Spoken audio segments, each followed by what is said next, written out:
David, tu ne peux pas vivre indéfiniment au sous-sol, soupira ma mère en posant sa fourchette lors de notre dîner familial hebdomadaire. Tu as 32 ans. Quand est-ce que tu vas trouver un vrai travail? Je faisais bouger la purée de pommes de terre dans mon assiette, évitant son regard. De l'autre côté de la table, ma sœur Amanda esquissa un sourire moqueur.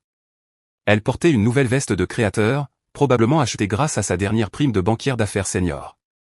Laisse-le tranquille, maman, dit-elle, sa voix dégoulinant de fausse compassion. Tout le monde ne peut pas réussir. Quelqu'un doit bien livrer nos colis et réparer nos ordinateurs. Je m'appelle David Mitchell, et depuis 7 ans, ma famille m'avait vu enchaîner ce qu'elle appelait des boulots sans avenir, support informatique, livreur, homme à tout faire. Ce qu'ils ignoraient, c'est que chacun de ces emplois avait été choisi avec soin pour m'aider à construire quelque chose qu'ils ne pouvaient même pas imaginer. Au moins, rénove un peu le sous-sol, ajouta mon père sans lever les yeux de son téléphone. On dirait un genre de centre de commandement avec tous ces ordinateurs. Tu fais quoi là-dessous? Tu joues aux jeux vidéo? S'il avait pris la peine d'observer vraiment ces ordinateurs, il aurait peut-être remarqué qu'il s'agissait de serveurs haut de gamme exécutant des algorithmes complexes. S'il avait fait attention à mes trajets de livraison, il se serait peut-être demandé pourquoi je choisissais des itinéraires aussi spécifiques dans des zones industrielles. Si quelqu'un avait simplement posé des questions sur mon travail en support IT, il aurait compris que je tissais stratégiquement des liens avec des acteurs clés de l'industrie technologique. Mais personne n'a jamais demandé. Ils étaient trop occupés à avoir honte de leur fils qui vivait au sous-sol. Je travaille sur des projets, répondis-je doucement la même réponse que je donnais depuis des années. Des projets, ricana Amanda. Comme cette idée ridicule que tu avais essayé de proposer à ma boîte il y a 3 ans. C'était quoi déjà, une sorte d'IA pour la gestion de la chaîne d'approvisionnement? Je me souvenais parfaitement de ce jour-là. J'avais cru, naïvement, que ma sœur pourrait m'aider. Au lieu de cela, elle m'avait ri au nez dans son bureau, me disant de redevenir réaliste et de postuler à un poste junior comme tout le monde. Ce qu'Amanda ne savait pas, c'est que son rejet avait été une bénédiction. Il m'avait appris une chose essentielle, ceux qui sont les plus proches de vous sont souvent les moins aptes à voir votre potentiel. Après le dîner, je suis retourné à mon centre de commandement au sous-sol. L'endroit que ma famille méprisait était en réalité le centre névralgique de ce qui allait bientôt devenir l'une des entreprises logistiques les plus révolutionnaires du monde. Ces petits boulots qu'ils tournaient en dérision. Chacun avait été stratégiquement choisi pour me permettre de comprendre un aspect différent de l'industrie de la chaîne d'approvisionnement. Les livraisons m'avaient révélé les inefficacités de la logistique du dernier kilomètre. Le support informatique m'avait donné accès au système de gestion d'inventaire des grandes entreprises. Les petits travaux dans des entrepôts m'avaient permis d'observer les opérations industrielles de près. Tout cela nourrissait Nexus, la plateforme logistique basée sur l'IA que je développais en secret. La même plateforme dans laquelle de grands fonds de capital risque cherchaient désormais à investir discrètement. Bien qu'ils ne connaissaient de moi que le nom de mon entreprise, Mitchell Dynamics. Mon ordinateur portable émit un signal sonore. Un nouvel email de Catherine Santos, associée principale chez Quantum Venture. David, term sheet final en pièces jointes. 50 millions de dollars pour 8% de part.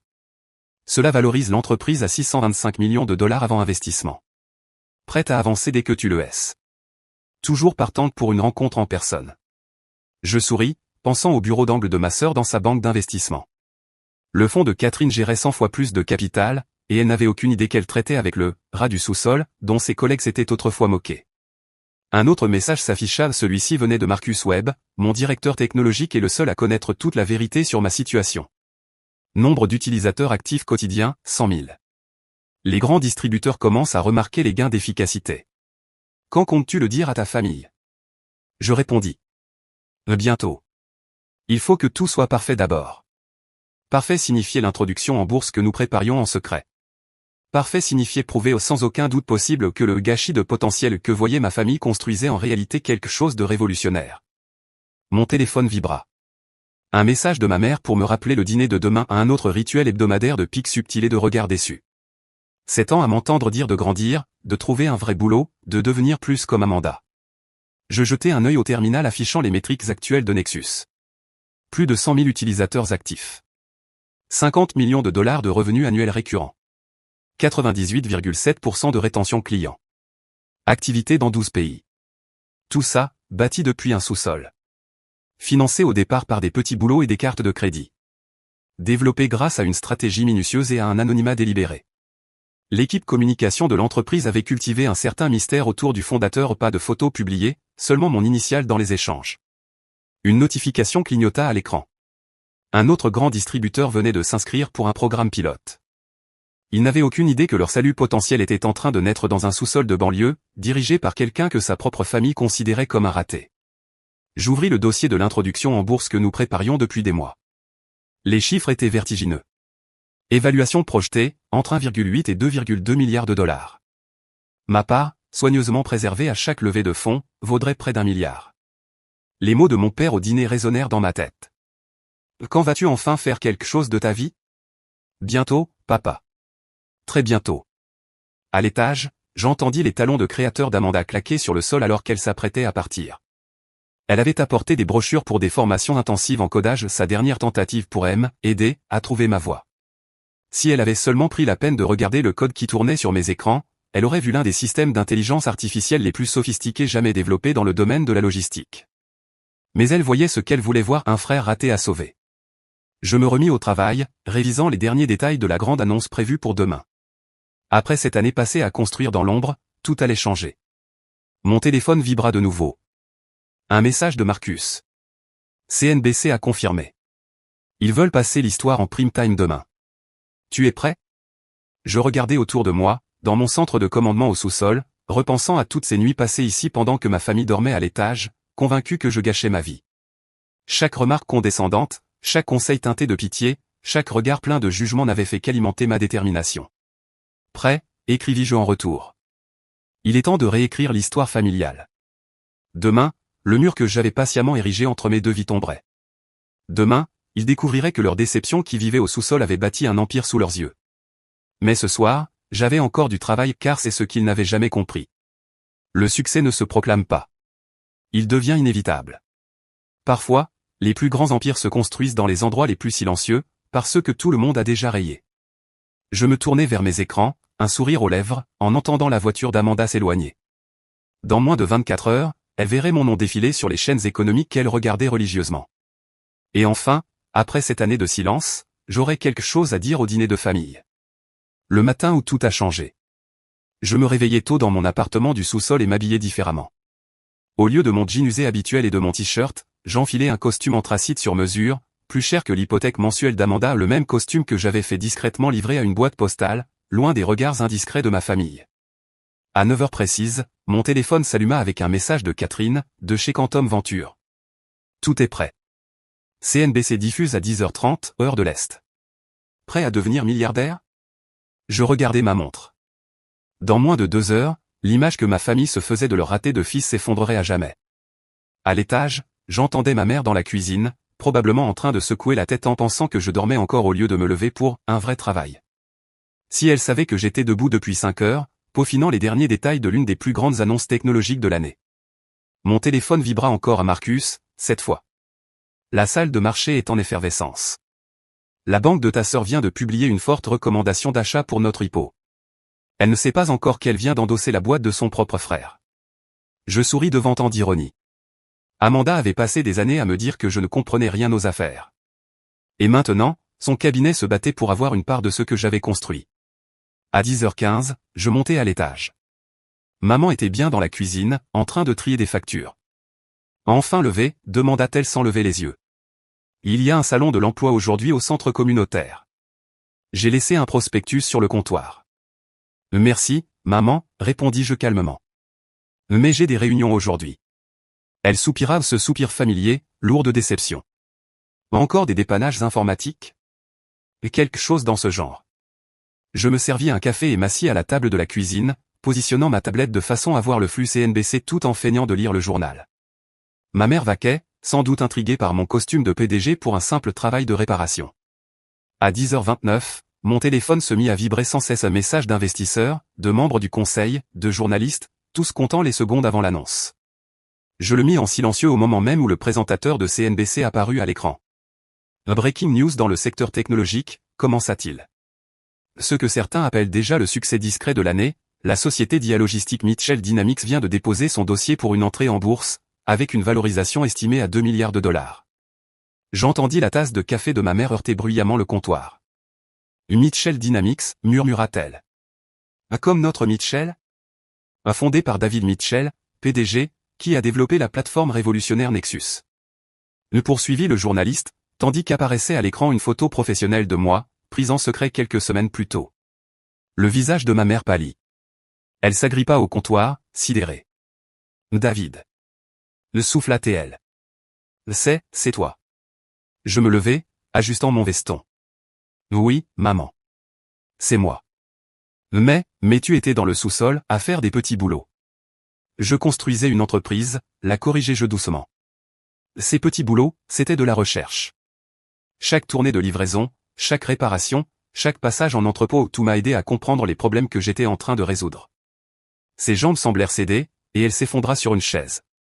À la télé, le journaliste continuait. Un système logistique révolutionnaire déjà utilisé par de grandes enseignes dans plus de 12 pays. Mon téléphone vibra à nouveau. Amanda, cette fois. Je le mis sur haut-parleur. David, cria-t-elle presque. Pourquoi ton visage est sur tous les écrans du parquet? Qu'est-ce qui se passe? Tu te souviens de cette idée de logistique ridicule dont tu t'es moqué il y a 3 ans, demandai-je calmement. Celle que tu m'as dit d'oublier parce qu'elle ne marcherait jamais? Silence à l'autre bout. Ton cabinet vient juste d'émettre une forte recommandation d'achat à son sujet, continuai-je. Mais j'imagine qu'on ne t'a pas mise en copie du mémo. J'ai entendu de l'agitation en arrière-plan de son appel, probablement la salle des marchés en ébullition après l'annonce du cours de l'action. C'est impossible, souffla-t-elle. Tu vis dans le sous-sol de maman. Plus pour très longtemps, répondis-je. Même si c'était un excellent endroit pour construire une entreprise valant des milliards. Personne ne regarde de trop près les chèques reclus dans le sous-sol. Maman fixait toujours la télévision, où s'affichaient désormais les graphiques montrant la croissance de Nexus. Tous ces ordinateurs en bas. Murmura-t-elle. Des serveurs, corrigeai-je. Qui font tourner l'un des systèmes d'IA les plus avancés de l'industrie logistique. Mon téléphone vibra de nouveau. Papa, cette fois. Il faut qu'on parle. Je rentre plus tôt. L'heure qui suivit fut surréaliste. Amanda arriva la première, encore en tenue de salle de marché, le mascara coulant sans doute à cause des larmes. Pourquoi tu ne m'as rien dit, lança-t-elle. J'aurais pu t'aider. Comme tu m'as aidé quand je t'ai présenté l'idée au départ, demandai-je doucement. Quand tu m'as dit de redescendre sur Terre et de postuler à un poste de débutant. Elle tressaillit. Je ne savais pas. Personne ne savait, dis-je. C'était justement le but. Vous avez tous vu ce que vous vous attendiez à voir, un raté, une déception, quelqu'un incapable de se prendre en main. Aucun de vous ne m'a jamais demandé ce que j'étais en train de construire. Papa fit irruption à son tour, la voix rauque. David, c'est la folie au bureau. Mon propre fils, pourquoi tu ne nous as rien dit? Je me tournai vers lui. Tu m'aurais cru? Ou tu aurais essayé de m'aider en me disant d'être plus réaliste, de trouver un vrai boulot, d'être plus comme Amanda? Le silence qui suivit fut assourdissant. Ma tablette vibra. L'action Mitchell Dynamics a grimpé de 2 cents % avant l'ouverture des marchés. Ma fortune personnelle venait de dépasser 1,5 milliard de dollars. 7 ans, dis-je dans le silence. 7 ans de leçons de morale à table. 7 ans à être la honte de la famille. 7 ans à vous entendre me dire de me reprendre en main. Et pas une fois vous ne vous êtes demandé pourquoi je ne semblais pas inquiet. Maman serrait toujours sa tasse de café, les yeux rivés sur les chaînes financières où mon visage apparaissait désormais aux côtés de mots comme visionnaire technologique et plateforme révolutionnaire. Mais les livraisons, les réparations d'ordinateurs. Balbutia-t-elle. L'étude de marché, expliquai-je. Chaque trajet de livraison me montrait les failles des systèmes logistiques. Chaque réparation informatique me donnait accès à la manière dont les entreprises géraient leur stock. J'ai vu les inefficacités, les lacunes, les opportunités que tout le monde ignorait. Amanda s'était laissée tomber sur le canapé, sa tenue de marque froissée. Le logiciel bancaire qu'on utilise, le nouveau système logistique, c'est toi. Je hochai la tête. Votre cabinet nous paie 2 millions par an pour ça. Il me semble que tu l'as qualifié de révolutionnaire lors de la réunion du mois dernier. Elle se prit la tête entre les mains. Oh mon Dieu. Mon téléphone vibra à nouveau. Et Catherine de Quantum Venture Media voudrait une déclaration de la famille. À toi de décider comment gérer ça. Je regardais ma famille abasourdie. Maman toujours agrippée à sa tasse. Papa comme si son monde s'était écroulé. Amanda, vieillie de plusieurs années en quelques minutes. Prenez le temps de digérer tout ça, dis-je en attrapant ma tablette. J'ai une entreprise à diriger. Ah, et maman, tu peux garder le prospectus du salon de l'emploi. Je suis tranquille. Alors que je me dirigeais vers la porte, papa retrouva enfin sa voix. Fils, attends. Je me retournai. Oui, on s'est trompé, dit-il simplement. Tellement trompé. Oui, acquiesçai-je. C'est vrai. Et maintenant tout le monde le sait. Je sortis sous le soleil, mon téléphone déjà inondé de félicitations et de demandes des médias. Derrière moi, à travers la fenêtre, je voyais ma famille figée, regardant les chaînes financières annoncer que l'échec du sous-sol était en réalité le prochain milliardaire de la tech. Parfois, la réussite est la meilleure des vengeances. Mais parfois, elle n'est que le début d'une bien plus grande histoire. 6 mois après le jour où ma famille découvrit que l'échec du sous-sol était en fait un milliardaire technologique, j'étais assis dans mon nouveau bureau, au dernier étage du siège de Mitchell Dynamics, en plein centre de Seattle. Le mur de fenêtre offrait une vue spectaculaire sur la skyline bien loin de mon centre de commandement souterrain, même si parfois, le calme de cet espace me manquait. Le Wall Street Journal du matin était ouvert sur mon bureau. Mitchell Dynamics révolutionne la logistique mondiale. Action en hausse de 4 cents % depuis l'introduction en bourse. Sous le titre, une photo de moi, dans ce bureau même ne ressemblant en rien à l'échec que ma famille avait déploré pendant 7 ans. Mon téléphone vibra. Amanda, pour la 3e fois de la semaine. Déjeuner aujourd'hui? S'il te plaît. Il faut qu'on parle. J'avais évité ces conversations, me concentrant sur la gestion de mon entreprise. La transition de génie secret à figure publique avait été déjà assez difficile sans avoir à gérer les dynamiques familiales. Mais peut-être que le moment était venu. D'accord, envoyez-je. 13h mon bureau. À 13h précise, Amanda sortit de mon ascenseur privé, visiblement mal à l'aise comme je ne l'avais jamais vue. Fini l'assurance arrogante qu'elle portait comme une armure. Ses vêtements de créatrice, autrefois symbole de sa supériorité, semblaient désormais une tentative maladroite de s'intégrer dans un monde où son petit frère valait plus que tous les associés de son cabinet réunis. Beau bureau, dit-elle, tentant d'être détachée mais échouant. Ça change du sous-sol. Le sous-sol a fait son temps, répondis-je en désignant un des fauteuils en cuir en face de mon bureau. Mais je doute que tu sois là pour discuter immobilier. Elle s'assit, tripotant sa montre d'une manie nerveuse que je ne lui connaissais pas. David, j'essaie de trouver un moyen de m'excuser. Pour quelle partie, demandai-je calmement. M'avoir ri au nez. Les années de condescendance? Les brochures pour les bootcamps de code? Elle tressaillit. Pour tout. J'étais convaincu de savoir mieux que toi. Que mon chemin était le seul vers la réussite. Je n'ai jamais imaginé. Voilà le problème, l'interrompis-je. Aucun de vous n'a jamais imaginé. Aucun n'a même essayé de comprendre ce que je construisais. Vous avez vu ce que vous vouliez voir. Tu sais, reprit-elle, mon cabinet me supplie d'organiser une réunion avec toi. Ils veulent gérer les services bancaires d'investissement de Mitchell Dynamics. Les mêmes personnes qui t'auraient à peine accordé 5 minutes il y a 3 ans passent maintenant des heures à élaborer des stratégies pour attirer ton attention. Je ne pus m'empêcher de sourire face à l'ironie. Et qu'est-ce que ça te fait, Amanda, de devoir courtiser les affaires de ton petit frère du sous-sol? Elle baissa les yeux, humiliée, embarrassée, mais surtout attristée. Que j'ai raté l'opportunité de faire partie de quelque chose d'extraordinaire, parce que j'étais trop arrogante pour le voir. Une notification s'afficha sur mon écran. Notre IA venait de décrocher un nouveau client majeur, un détaillant du Fortune 500.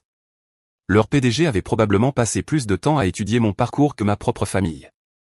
Tu sais ce qui a été le plus dur, demandai-je en me tournant vers Amanda. Pas les nuits blanches à coder. Pas le stress de construire quelque chose de révolutionnaire. C'était de m'asseoir à ces dîners de famille, semaine après semaine, traité comme une mise en garde vivante, alors que je savais parfaitement ce que j'étais en train de créer. Pourquoi tu ne nous as rien dit, murmura-t-elle. Tu m'aurais cru?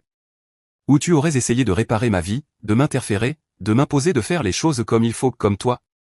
Elle n'eut aucune réponse. Mon téléphone a vibré. Cette fois, c'était maman. Dîner de dimanche. S'il te plaît, viens. Papa est enfin prêt à parler. J'ai montré le message à Amanda.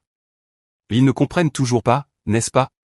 Ils croient que tout peut redevenir normal, maintenant que leur fils autrefois décevant est devenu un homme à succès. Ils essaient, dit Amanda doucement. Nous essayons tous. C'est juste que, tu as complètement bouleversé tout ce qu'on croyait savoir. Sur toi. Sur le succès. Sur tout. Je me suis levé et suis allé vers les fenêtres, regardant la ville où mon entreprise était en train de transformer le fonctionnement du monde des affaires. Tu sais ce que le succès m'a appris? Que ceux qui jugent le plus vite sont souvent ceux qui comprennent le moins. À ce moment-là, Marcus frappa à la porte et entra avec une tablette. Désolé de vous interrompre, mais vous devez voir ça. Le contrat avec Wilson vient de tomber. C'est encore plus gros que prévu. J'ai jeté un œil aux chiffres et esquissé un sourire. Encore un contrat à 1 milliard plus gros que tout ce que la banque d'investissement d'Amanda verrait cette année. Merci, Marcus, dis-je.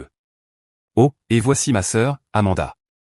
Elle me disait autrefois d'être réaliste dans mes ambitions professionnelles. Marcus, qui connaissait toute l'histoire, tenta de dissimuler un sourire en coin. L'intéressant. Apparemment, créer une plateforme d'IA révolutionnaire, ce n'était pas assez réaliste. Amanda eut la décence de rougir. Une fois Marcus parti, je me suis tourné de nouveau vers elle. Tu sais, Amanda, le succès n'efface pas le passé. Ces 7 années de condescendance, à être traité comme un raté, elles ont bel et bien eu lieu. Le fait que je sois milliardaire aujourd'hui ne change rien à la manière dont vous m'avez fait me sentir. Je sais, dit-elle à voix basse. Mais, est-ce qu'on peut essayer de construire quelque chose de nouveau? Une vraie relation sans jugement? J'ai réfléchi à ces mots. Ça dépend. Tu es ici en tant que sœur qui veut renouer les liens ou en tant que banquière d'affaires cherchant à décrocher un client? En tant que sœur, répondit-elle fermement. Même si je ne vais pas prétendre que ma firme ne rêve pas de travailler avec toi. Mais ce n'est pas pour ça que je suis venu. Mon téléphone vibra de nouveau. Cette fois, c'était papa. Fils, j'ai vendu mon entreprise aujourd'hui. Celle que j'ai toujours voulu que tu rejoignes, tu te souviens? Le plus drôle, c'est que les acheteurs vont y implémenter ton système logistique. L'œuvre de ma vie est en train d'être transformée par le fils que je croyais en train de gâcher son potentiel. J'ai montré le message à Amanda. Tu vois ce que je veux dire? Tout est différent maintenant mais ils continuent à voir les choses à travers le prisme de leurs propres attentes et échecs. Alors aide-nous à voir autrement, plaida-t-elle. Aide-nous à comprendre. Je me suis rassis à mon bureau, pensant à tous ces dîners de famille, à tous ces regards déçus, à tous ces conseils bien intentionnés mais condescendants. Voici ce qui va se passer, dis-je enfin. Je vais venir au dîner de dimanche. Mais pas pour faire semblant que tout va bien. Pas pour être le fils à succès dont ils peuvent enfin se vanter. Je viens pour raconter toute l'histoire, chaque détail de ce que j'ai construit pendant que vous pensiez tous que j'échouais. Et vous allez écouter. Amanda acquiesça. C'est juste. Et une dernière chose, ajoutai-je. La semaine prochaine, je donne un discours au MIT sur l'entrepreneuriat et l'innovation. Vous êtes tous invités. Je crois qu'il est temps que vous compreniez enfin ce qui se passait dans ce sous-sol. Ce dimanche-là, je suis entré dans la maison de mes parents en portant le même costume que celui du jour de l'annonce en bourse. Maman avait préparé tous mes plats préférés et une tentative de réconciliation aussi transparente que touchante. Papa se tenait maladroitement près de la cheminée, à côté d'un article encadré du Wall Street Journal sur Mitchell Dynamics. On est fier de toi, mon fils, dit-il d'un ton raide. Maintenant, oui, répondis-je. Mais il ne s'agit pas de fierté, papa. Il s'agit de compréhension. Pendant le dîner, je leur ai tout raconté. Le vrai but de chaque petit boulot sans avenir. Les relations stratégiques que j'avais construites. Le développement minutieux de Nexus. À chaque révélation, leurs expressions passèrent de la fierté à la honte, au fur et à mesure qu'ils prenaient conscience à quel point ils m'avaient mal jugé. Toutes ces fois où on t'a poussé à trouver un vrai travail, dit maman, les larmes aux yeux, tu étais en train de bâtir quelque chose de révolutionnaire. Le sous-sol n'était pas mon échec, expliquai-je. C'était mon incubateur. Chaque fois que vous me regardiez de haut, ça confirmait que j'avais raison de garder ça secret. Amanda, qui avait écouté en silence, prit enfin la parole. Comment on répare ça? Comment on redevient une vraie famille? J'ai regardé autour de la table, leurs visages tendus dans l'attente. On commence par admettre que le succès ne ressemble pas toujours à ce qu'on attend. Et on se souvient que juger sans comprendre, ce n'est rien d'autre que du préjugé avec un visage familier. 1 an après l'introduction en bourse. Je me tenais sur la scène du MIT, donnant ce discours promis sur l'innovation et l'entrepreneuriat. Ma famille était assise au premier rang, écoutant enfin toute l'histoire de ce que leur échec de fils avait construit depuis ce sous-sol. Le succès, ce n'est pas répondre aux attentes des autres, dis-je à l'auditorium plein à craquer. Parfois, c'est avoir le courage de décevoir les bonnes personnes pour les bonnes raisons. En regardant ma famille, je vis quelque chose que je n'avais jamais vu auparavant. Ni de la fierté. Ni de la honte. Mais de la compréhension. Ils me voyaient enfin non pas comme l'échec qui s'était bien rattrapé mais comme le visionnaire qui avait toujours été là. Après le discours, papa s'approcha de moi, les larmes aux yeux. J'ai passé des années à essayer de te faire suivre mon chemin, dit-il. Je n'aurais jamais imaginé que tu étais en train d'en tracer un que je ne pouvais même pas percevoir. C'est ça, l'innovation, papa, répondis-je. Elle ne demande pas la permission. Elle ne suit pas le chemin prévu. Elle change tout et généralement depuis les endroits les plus inattendus. Comme un sous-sol que tout le monde méprisait. Aujourd'hui, Mitchell Dynamics continue de transformer la logistique mondiale. Et je garde toujours un petit bureau dans ce sous-sol, un rappel que la grandeur peut naître n'importe où, même dans les espaces que les autres méprisent. Quant à ma famille, nous construisons quelque chose de nouveau non pas basé sur les attentes ou les apparences, mais sur la compréhension et le respect. Parfois, les plus grandes innovations ne sont pas technologiques, mais humaines. Et chaque fois que j'entends quelqu'un parler de succès du jour au lendemain ou de coup de chance, je repense à ces 7 années dans le sous-sol, à être jugé par ceux qui auraient dû croire en moi plus que quiconque. Le succès n'a jamais été la revanche. La compréhension, oui.